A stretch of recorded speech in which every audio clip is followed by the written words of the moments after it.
Hi. We have just witnessed 2 political conventions, and they were dramatically different from each other, as we all know. What was said, the issues, but one thing I'm not sure too many people noticed that should have was the color of the people who were in the audience. I was wondering if your institute has any ways, or if we can affect candidates in any way, or if we as people in any way can point out what you said. It's the most important issue of the world.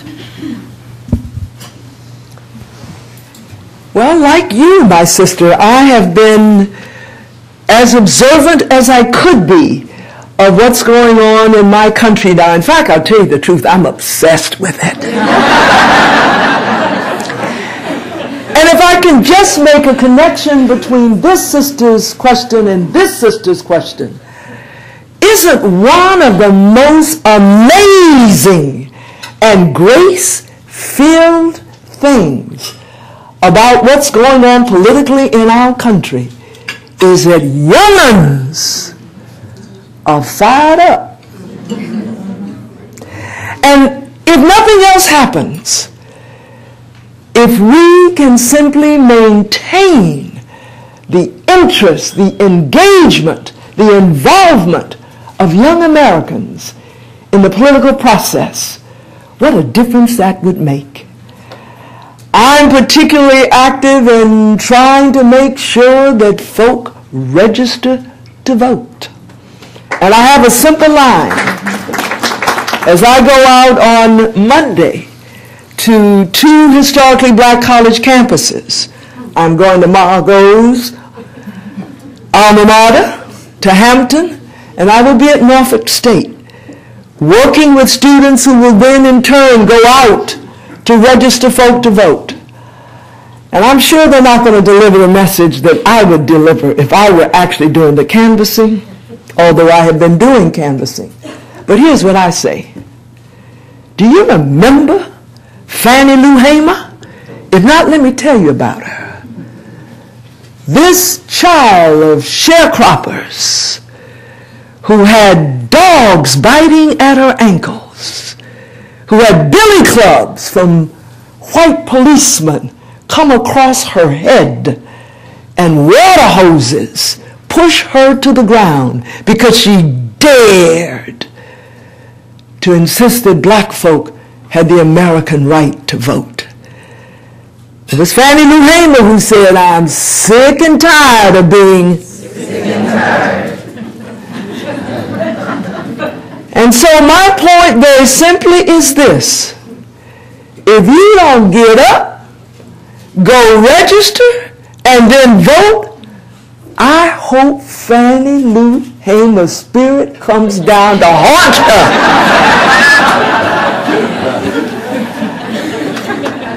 We have seen differences in style, in the amount of diversity at the 2 conventions.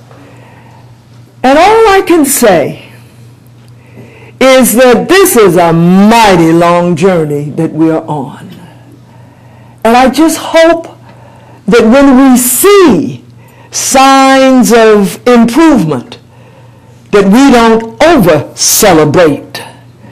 And when we see the absence of signs of improvement, we don't just say, that's just the way they are.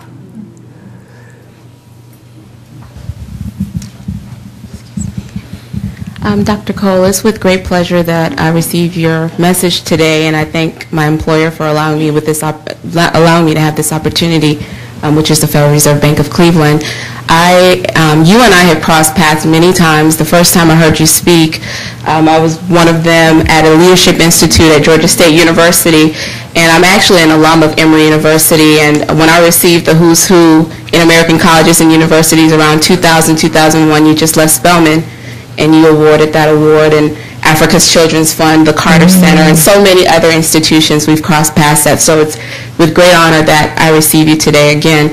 My comment is that as an alum of Emory University, I faced, especially being a minority, faced great struggle due to the lack of diversity in the institution, coming from inner city Atlanta,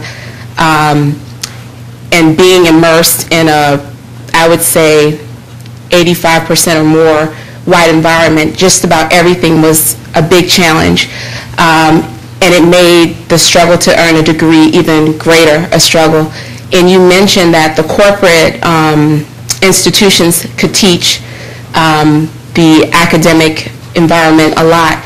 But I think that the same is true vice versa. I had the opportunity to work at Emory prior to coming to the Federal Reserve Bank, and I'm so proud of Provost Earl Lewis, who I'm sure is a colleague and friend of yours, for the kind of work that he's been doing in higher education. And I propose that those types of models that they're introducing in terms of transforming community projects, diversity projects, and things like that are models that can be integrated in any corporate institution and should be. And I think the highlight of what they're doing is putting their money where their mouth is and really making sure that opportunities begin to be open up to more minority people of all races, so that people don't have to struggle as much as some of us, even though I'm relatively young, have had to struggle. So I want you to speak to some of those models that you've seen in higher education and how corporations can benefit from such things. Well, my sister, it's a good thing I'm not egotistical, because if I were, I would say I have just made you into a wonderful and extraordinarily impressive young professional. But thank you for sharing the ways in which our lives have intertwined. I accept very willingly your comment. And you were so gracious not to make it a real criticism. It is true.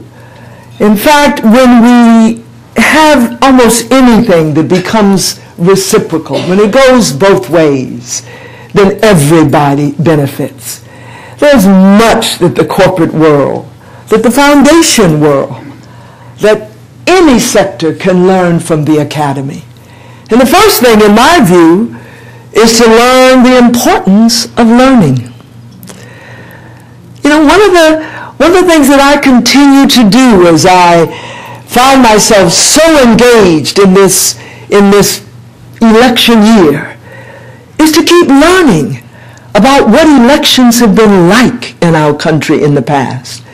And to go back, as I briefly alluded to in my comments, to some of the battles, the debates, the struggles that of course are not the same as today's, but from which we can learn.